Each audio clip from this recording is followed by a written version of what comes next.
The today's topic is the classification of vector. Classification of vector. We know what is the vector quantity.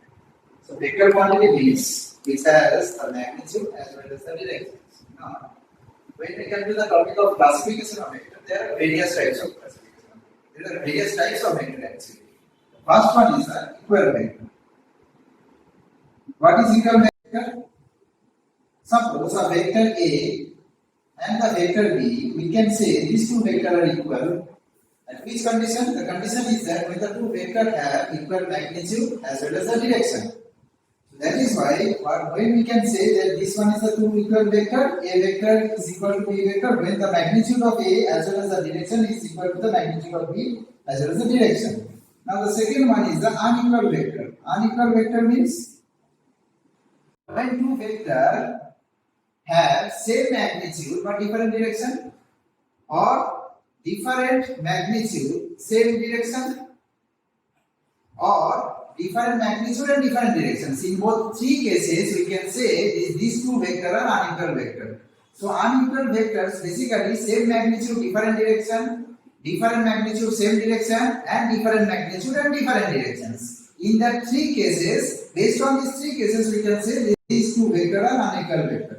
Now the third one is the parallel vector.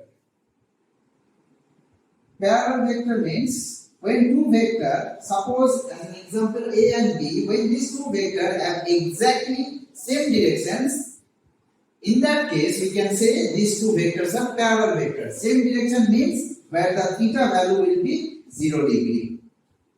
And the next is antiparallel vector. Antiparallel vector means those vectors are not parallel, they are not antiparallel. They are basically not parallel. The antiparallel vector means when the two vector is exactly opposite direction.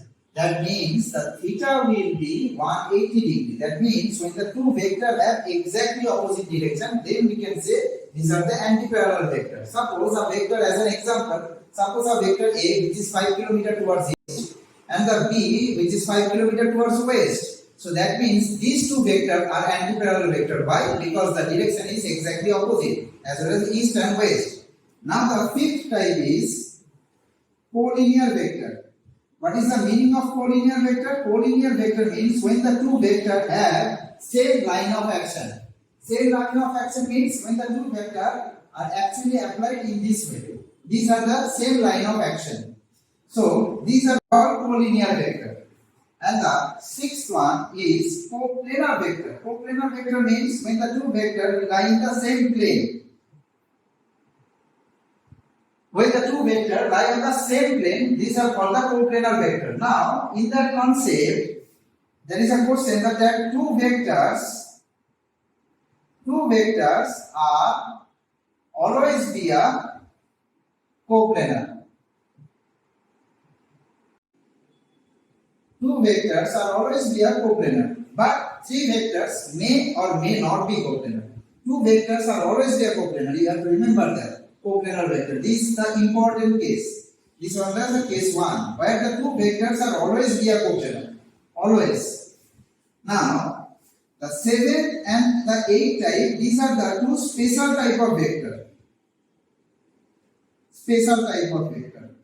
What is that? First one is the unit vector. Unit vector means the vector having magnitude 1 and the direction is specified. These are called the unit vector. And this purpose of this unit vector is to define direction or to give direction.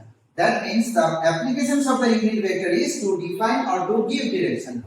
Now the second one is the last one, the zero vector. Zero vector means the vector which having magnitude 0 and direction is arbitrary. So these are the zero vector. So suppose we can say as an example for the zero vector, suppose a person is moving at this point and it is moving in this path and came to this initial point. So what is the displacement?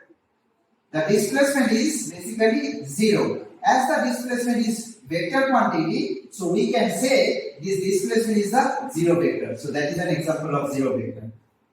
So that is all.